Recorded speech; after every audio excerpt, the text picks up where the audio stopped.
Greetings, brothers and sisters. Welcome to another awareness session of Reconstructing Minds. My name is Shantario, aka Brother Midnight. Today I got another exciting subject. We're going to be dealing with what is the difference between free will, the subjective will, and the objective will. So without any further ado, we're going to get into another teaching of the blueprint. And we're going to discuss the differences and how having the will to choose can make a difference in our free will, subjective will, and our objective will. On page 69, it says, will, the power to choose. It is not nearly enough for us to merely know with our minds what our purpose is in life. Our purpose in life must be made into reality, and that requires the proper use of our will. Will is the deciding agent of life, our second principle. So here we are. The defining point of the will is subject to our second principle, which is called life. Principle, another word for principle or a synonym for principle, is law. It says will is the divine gift that makes us unique individuals of creation by allowing us to take on a chosen path of life.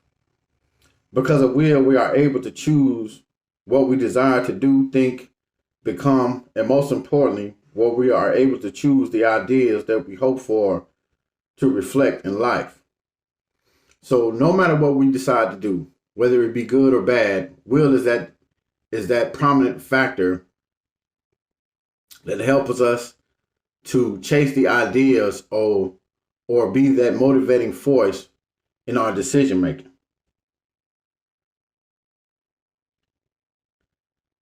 However, we have not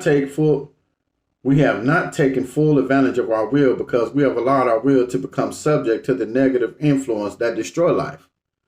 And that is very true. If you look at our society today, if you look at the individuals who are a part of the organization, a lot of us have been trapped in this mental disease called negativism. And negativism is basically anything that is destructive to our lives, the opposite of being constructive. In other words, the things we normally consider as free will choices, such as pimping, drug use, pushing, gangbanging, crime, etc., are in fact highly predicted reactions to our environmental condition that the controllers of the land have anticipated for years. Now, we all know who the controllers of the land are, the powers that be, better known as our legislative system. It says, our so-called free will choices are reactionary decisions made under the strong influence of our environment and are not of our own free will. Because a lot of us grew up in the ghettos, a lot of us grew up in the projects and rough areas all over the United States where our environment, we become a product of our environment. And if you grew up around pimping, drug use, gang banging, all these things, that ultimately is the deciding factor in your life because of what you see, what you grew up around, what you was born into. A lot of these things are the influences that ultimately predict our lives. It says because we have not allowed our will to become subject to these outside influences, we are actually living according to the will of those who control our environment, not our own will. Therefore, ours is not free will, rather ours is a subjective will. So we have obtained a subjective will to the environments that we live in. It says having a subjective will is like being someone else's dream. A dream in which you have no power to create the scenes or change them. Let's imagine that the dream is about that the dreamer is able to make the laws and change the laws at will, and how he can make new laws to hold you in check if you begin to win in this game of life. And that's true, because we all know that the powers that be, they are known to make laws, change laws, make up new laws, and these things play a critical role in our own will to choose. It says he can make you rich, famous, or he can make you a wino, drug addict, or criminal, according to his law. In his dream, you are used to his ends. Your actions will only be reactions that he could control, calculate, and predict. And when he has no more use for you, he can eliminate you from his dream. Or he may decide to store you away in some sort of warehouse for his future use. Or perhaps he will supply you with drugs, guns, and let you smoke and shoot your way out of existence. And this is true. Everybody worried about how the drugs get into the communities, how the guns get into the communities, how all these things are playing a role. But you have to face the reality that these things were set up so we can wind up in systematic warehousing. So we can be in a never-ending cycle of death, incarceration, and recidivism.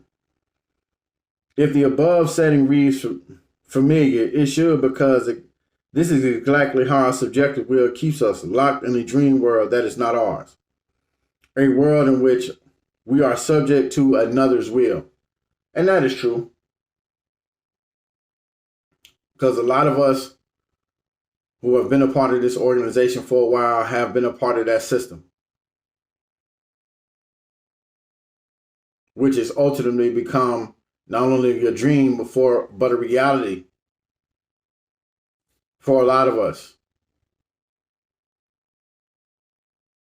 Being trapped in warehouse systematic oppression.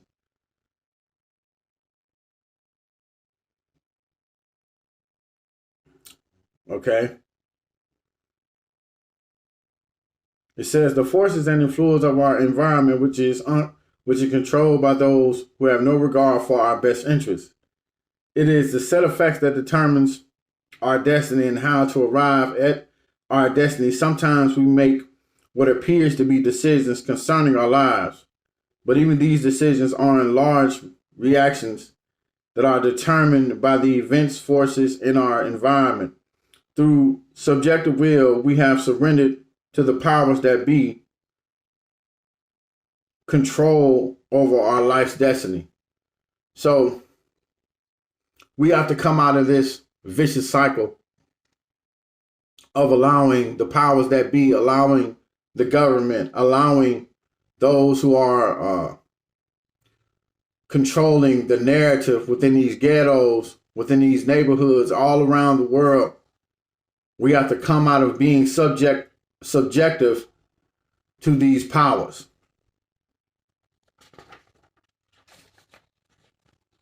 Now, it says, up to this point, we have explained our subjective will because our subjective will is responsible for our present condition, position in life. However, the new concept, which is organization, was conceived and born through an objective will. In other words, goals and objectives. Now, for further explanation of objectives, it says in the July 14th, 1982 letter, the objectives. A group of people organized around the idea of reaching common objectives is called an organization. Without that unity that comes from having common purpose, the same group of people qualifies as a mob, gang, etc. Therefore, it is essential that each member realize the objectives of the group. Know what it is that inspires the need for unity and what it is that binds the one to another, and otherwise the membership becomes questionable. So, In order to have an objective will, common objectives, it says a group of people organized around the idea of reaching common objective is called an organization.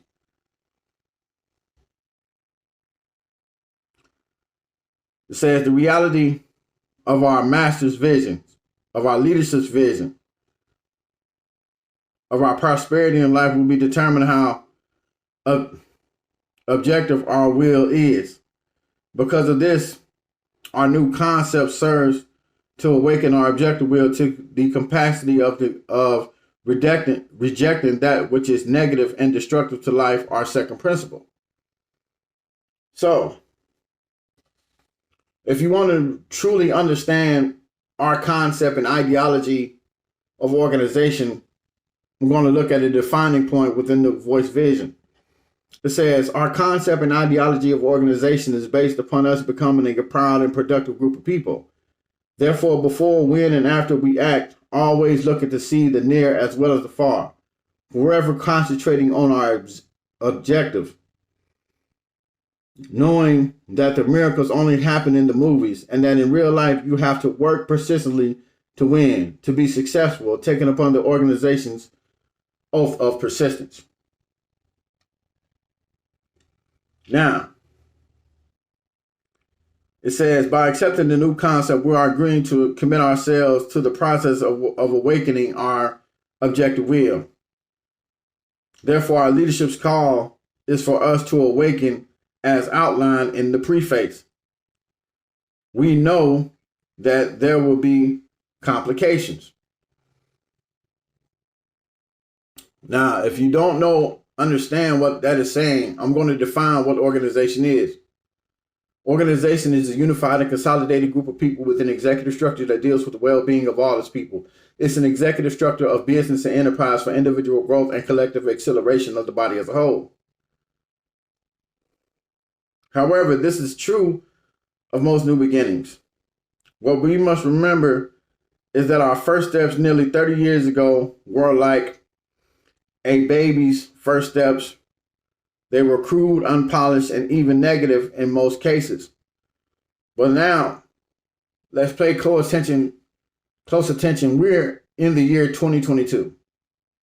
We're coming closely upon our 34th year anniversary of the new concept of organization. It says, yet through an objective will, a baby soon learns how to walk proudly and stand tall. Just like a baby, our first steps is to feed ourselves at the table of life where clumsy and messy. Yet through an objective will, we will soon learn how to serve ourselves at the table of life, and no longer will we be fed the garbage and degradation of being subject to the will of another.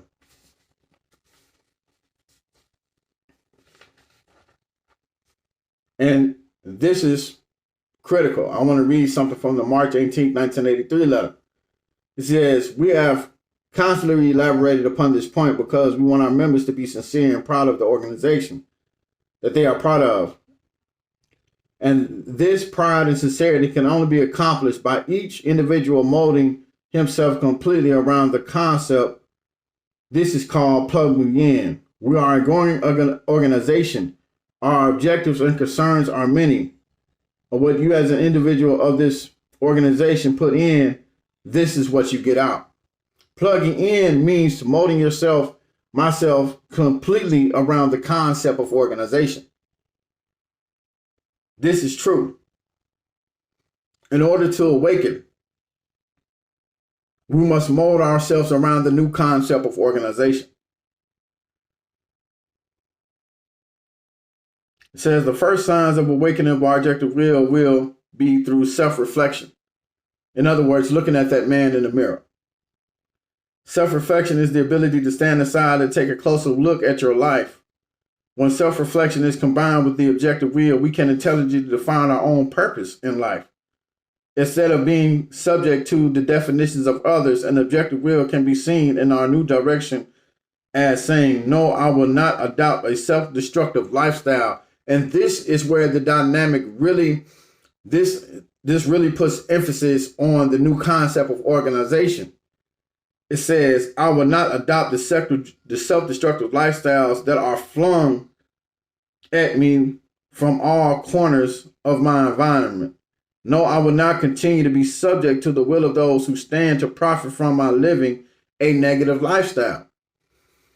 And what people fail to realize is the prison system is big business. Whether in the county jail, in the state prison, or in the federal prison.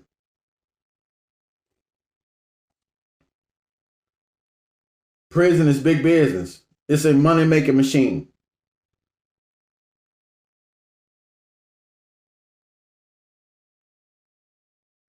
And the more we subject ourselves to our environment, to the negative lifestyles of our environment, these warehouses will continue to have a rotation. In and out, death, incarceration, and recidivism. In and out. That's what recidivism is, repeating criminal lifestyle, criminal behavior.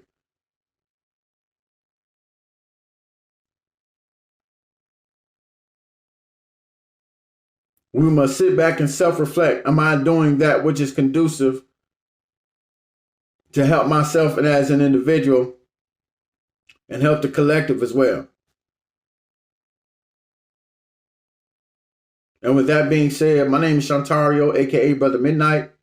I hope we have learned something together. Love, honor, and respect to the leadership.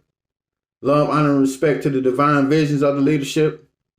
May the master of the vision be praised and honored. Love to you all.